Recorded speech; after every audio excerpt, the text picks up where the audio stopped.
দেখি দেখি সোনা, হা করো তো। খাওক না দাদি, ও যখন আর খাইতে চায় না। আর বাচ্চা গো, আজব নিয়মে খাওয়াইতে হয় না। ওরে রানীর খাবার থেকে খাইতে দাও। ওর বুদ্ধি বাড়ার জন্য ডিম, মাছ, মাংস খাওয়া খুবই দরকার।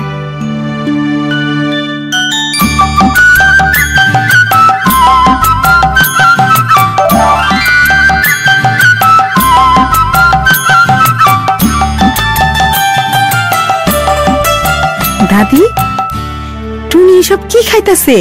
ওরে এখন এইসব খাবারই দিতে হইব। আর বাচ্চা গো, পাতলা খাবার খাওয়ানো ঠিক না। হ্যাঁ, টুনির মতো ছোট বাচ্চাদের পেট অনেক ছোট থাকে, আর সেই ছোট পেট পাতলা খাবার দিয়ে ভরানো উচিত না।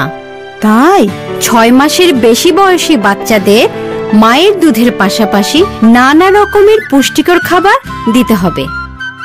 ও, তাদের বয়স অনুযায়ী যতটা দরকার ততটা খেতে দিতে হবে।